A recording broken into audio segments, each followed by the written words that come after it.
Okay, so I get the carburetor all cleaned up. Looks way better. Got the outside all scrubbed up clean. I get the inside all cleaned up, as you can tell. So, out of the jets, got everything in the box here. So what I've noticed is that my low speed jet, which would be this one, it was a bit plugged. It was plugged on the end, so I got that cleaned out. Main jet's fine. Everything else, even the metering jet. Now these are the ones I'm talking about, little holes. I don't know if you can see it.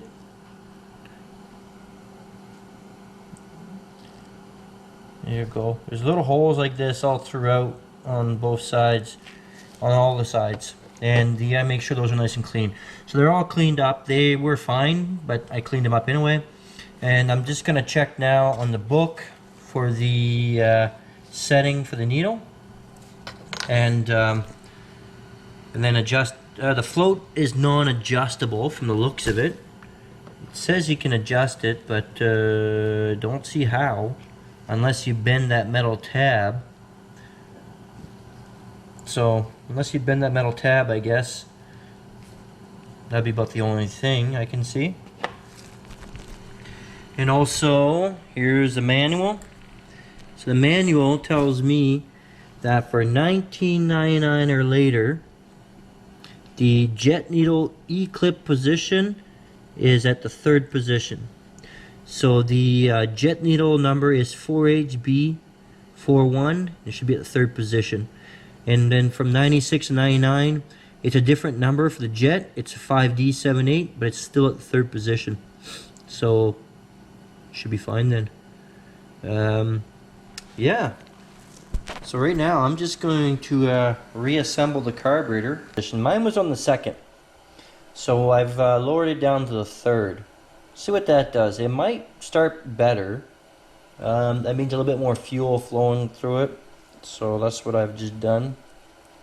And we'll start the assembly process here. Put this carburetor back together.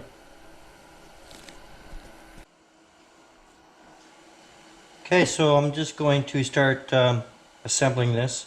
So I'm going to put the this part in first.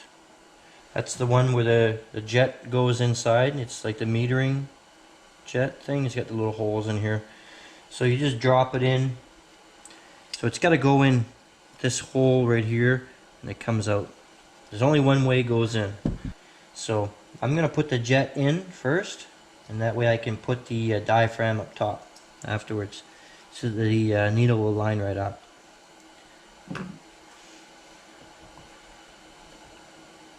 Make sure it's nice and tight, snug. There you go. From up top. Take this here, drop your needle inside, it goes right in the middle.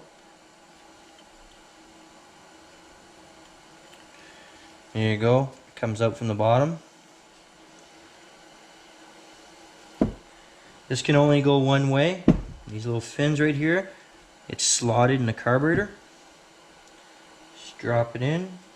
At the same time, look inside, make sure that you're getting your needle goes into that hole. So just kind of move it around. There you go. You can tell. Drops right in. There you go. Done. This part right here just sits like that. So I'm going to finish reattaching this top part. So I'm going to take this here, this spring, and there's a little plastic end on it, goes all the way down, and this sits on top of your needle. And this part slides onto the spring. Line up your holes here for the screw, and then tighten it down. But before I do that, I think I'm going to put some Loctite on this. These carburetors, they vibrate quite a bit. So I'm going to put some Loctite on it. It'll also protect the screws. They won't rust. Just going to put some blue Loctite. So it's not anything heavy duty. I'll still be able to take the screws off. Won't make it any harder to take off. I think that's actually going to help. So just a little bit of Loctite. If I look at the condition they were in, they had some rust on them.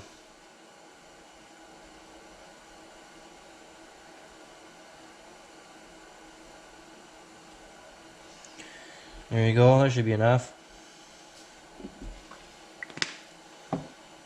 Okay, let's get back to putting this inside. There we go.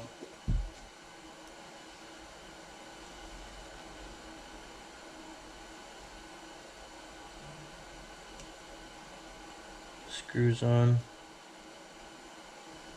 not sure if I'll have this going today. I don't do this full time, obviously, and a disclaimer, I am not a mechanic. I'm what's called a shade tree mechanic. I've learned things on my own by making mistakes, and so don't, you watch this, don't think that I'm a mechanic. I am not, as you can probably tell. All the stuff I learned just by doing. And I've also, I have a full-time job, so kids, married, so quite busy. But I work on these things when I have a chance. A lot of times they're on my own, they're my own toys, so I gotta fix them. As it is in this case, it is my ATV.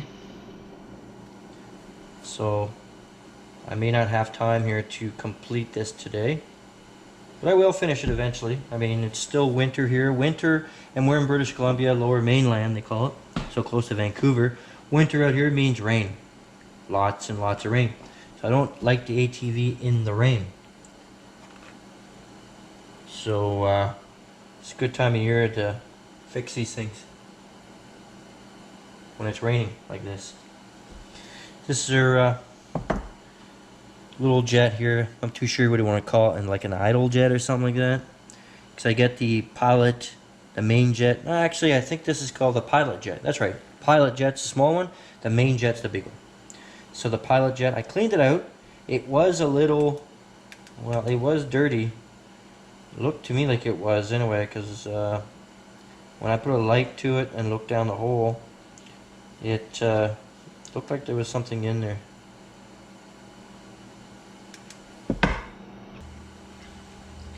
Just drop it in.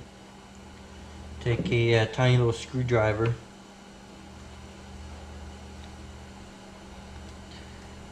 Screw it in. Remember that one? This one here is just so easy to strip.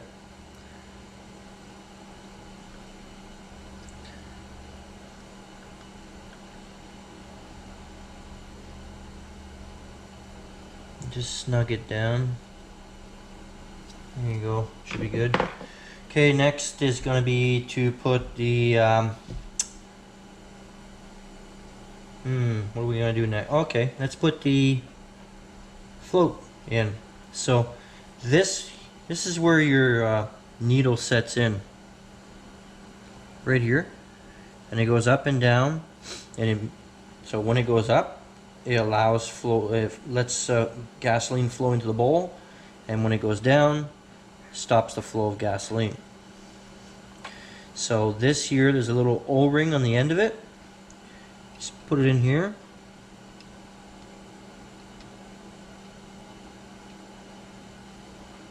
Oops, sorry, wrong side. Put it on here. Just give it a push. There you go. Sits in. So gasoline comes in this side, right here. Goes in. And like I said, that little needle sits in there, and it will allow gasoline to flow in. This is your float bowl. And your needle sits on here. Okay, so I got needle in. That's what it looks like. Let's make sure that the there's like a little O-ring on this side here. You just push it in, make sure you kind of hear it kind of click in, sets in nice and tight. So this is the way your float works. So gas comes in the bowl and this goes up, shuts off the gas, and then when it needs more, of course, the gas in the bowl depletes, goes down, allows more gas, goes up, stops the gas. Pretty simple design. So I'm going to test it right now. I'm going to blow this in this section right here, so it kind of mimics gasoline going in, and I'll push on the float. You'll see.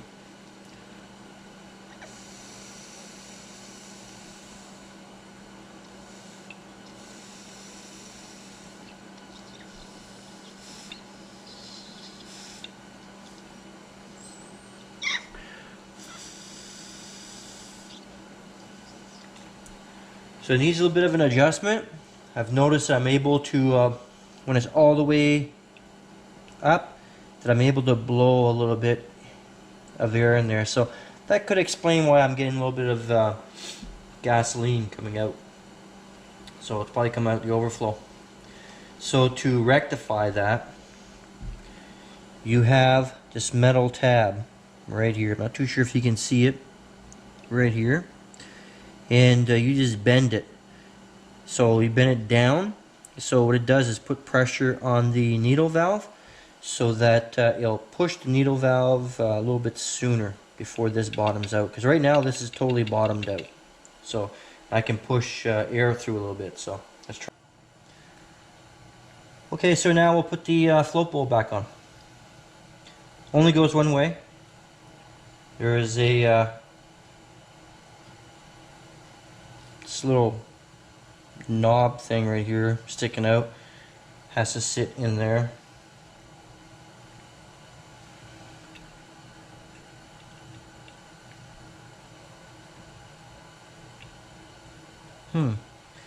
Okay, can't seem to, there's only one way it's gonna go, so there we go. There. Then tighten up the screws. I'm going to put a little bit of Loctite on them just to protect the screws. I know it makes it a little bit harder to get them off, but not that much more harder. But it will definitely protect the screws so they won't rust. You gotta remember, these are all out in the elements. Everything from dust to mud, snow, wet.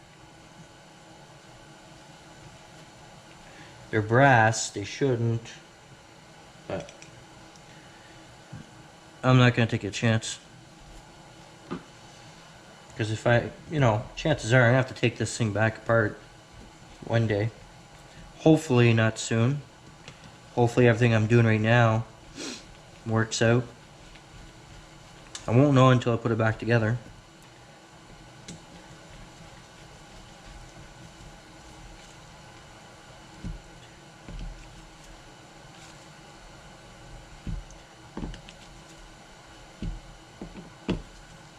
There you go.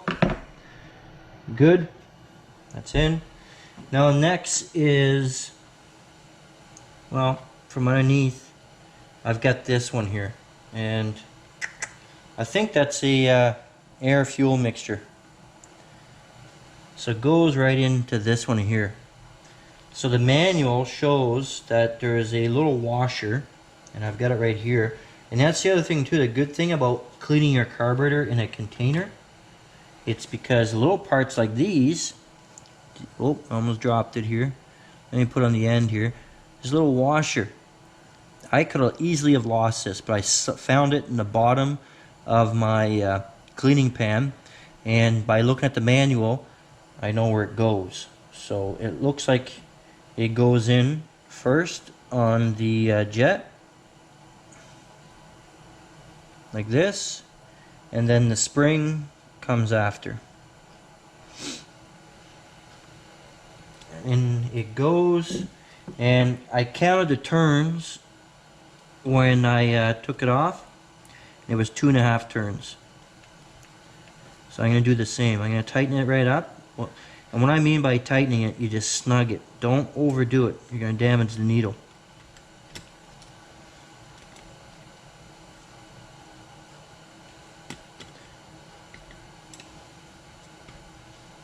There, that's it. You just need to tighten it just a little bit.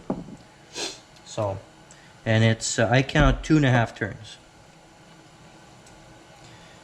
So there you go. So this is half, 1, 1.5, 2, 2.5. There you go. Should be good. Next will be to, yes, there's a little tiny little jet that goes in the very front right here. That one was slotted, so I was able to take it out. And you got another one here with a little hole in it, but I can't take that one out. And these two in the bottom, they look like they're just plugs. So this little one, I'll have to take a look and see in the light here with my magnifying lens to see if it's plugged up. Nope. Nice and clear. So it's probably just for air. I don't know what else it would be for. So just drop it in there. And always make sure your screwdrivers are nice and clean. Be ashamed to do all this and have a piece of dirt drop from your screwdriver inside a jet. There, that's done. So the next thing to do now, I've got nothing left in my box. So the next thing would be to put the, this collar back on.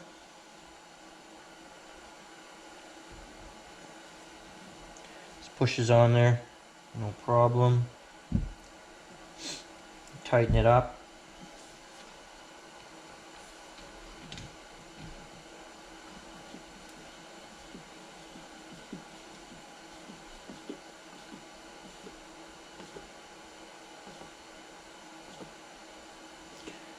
Nice and snug, you don't want any air leaks.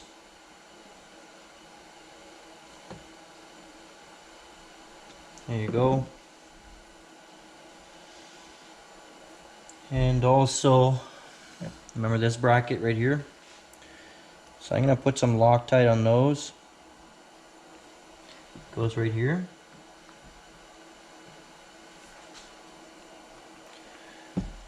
Threads are a little dirty, so I'll just clean them up.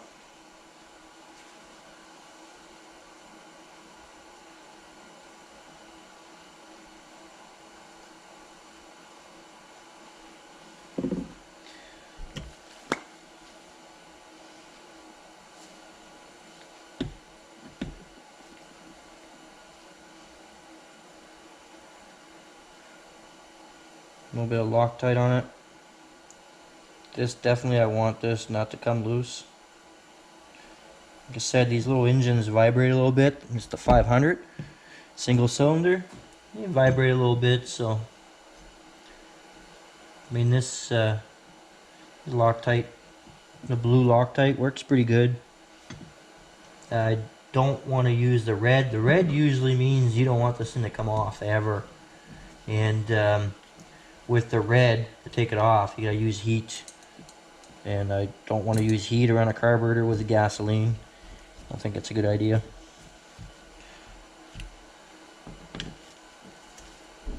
And I noticed when I took the bracket off in the carburetor, one side was loose, the other side was tight. So there you go, Loctite, I'm ensuring that it's not going to move. There we go, done. Carburetor looks good, clean. I'm going to put a little bit of grease in here. I won't do that right now. I've got these parts here.